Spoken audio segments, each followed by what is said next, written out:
আমরা আপনাদেরকে কথা দিচ্ছি, আপনারা আমাদের কাছে আমানত।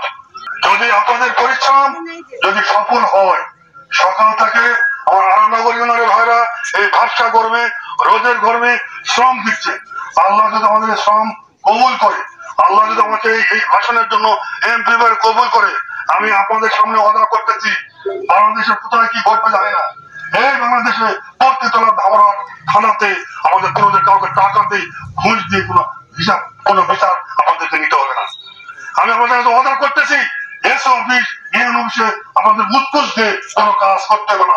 আমি আপনাদের কাছে চ্যালেঞ্জ করতেছি, কারণ আমরা নিজেরা দুর্নীতি করি না, আমরা নিজেরা ঘুষ খাই না। আমাদের দ্বারা অন্য কেউ ঘুষ দিবে, দুর্নীতি করবে, এই সুযোগ আমাদের দেওয়া হবে না। আমরা আপনাদেরকে অবশ্যই আমাদেরকে বলি, আপনারা জানেন ওটা বাংলাদেশে একটা রব উঠেছে, একমাত্র আপনাদের নিরাপত্তা, জনগণের নিরাপত্তা দিতে পারবে একমাত্র ইসলাম, একমাত্র ইসলাম। এই আমি মনে করি বাংলাদেশ জামাত ইসলামী আপনাদেরকে নিরাপত্তার একমাত্র ধারক এবং বাহক হিসাবে আমরা কাজ করছি। যে দেশের মসজিদ পাহারা দিতে হয় না, সেই দেশের মন্দিরও পাহারা দিতে হবে না।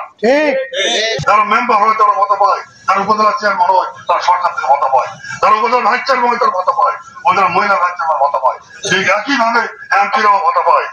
যদি আমি এমপি হতে পারি, আপনাদের সামনে অর্ডার করতেছি, আমি যে ভাতা পাবো এই ভাতার টাকা দিয়ে আমার বাড়ির ছেলে মেয়ে বউ ছেলে পিছনে আমি এই টাকা খরচ করবো না।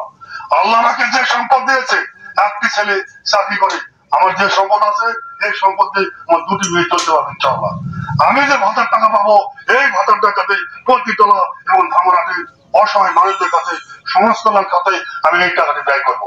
আমি আপনাদের কথা দিয়ে গেলাম, যদি হতে পারি তারিখ দিয়ে বার দিয়ে লিখে রাখেন ইনশাআল্লাহ।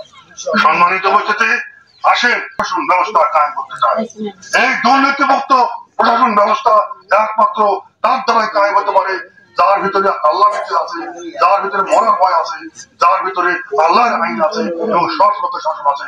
একমাত্র আল্লাহর আইন ছাড়া এই দেশটাকে দুর্নীতি বন্ধ হতে পারে না, কারণ মানুষের তৈরি করা আইন দিয়ে মানুষের কোন সুষম বর্জন হতে পারে না। সেই কারণে বলি, আসেন আমরা যে আল্লাহর হুকুমে নামাজ পড়ি, যে আল্লাহর হুকুমে রোজা করি, ওই আল্লাহর হুকুমে আমরা দেশ চালাতে চাই। সবাই আপনারা একটিবারের জন্য সবাইকে মিলেমিশে সকল ভেদাভেদ ভুলে গিয়ে হিন্দু বৌদ্ধ খ্রিস্টান সকল মুসলমান মুসলিম অমুসলিম ভাই ভাই সকল ভেদা ভুলে গিয়ে আমরা এই দেশটিকে সবাই মিলেমিশে একটি ভালো করার চেষ্টা করি। সবাই মিলেমিশে আগামী দিনে আমাদের মার্কা দাঁড়িপাল্লা মার্কা, এই দাঁড়িপাল্লা মার্কায় ভোট দিয়ে সবাই মিলেমিশে এই দেশটাকে একটি বাধ্যত করবার জন্য উদাত্ত আহ্বান জানিয়ে আমি আমার সংক্ষিপ্ত কথা শেষ করছি। আসসালামু আলাইকুম ওয়া রাহমাতুল্লাহ।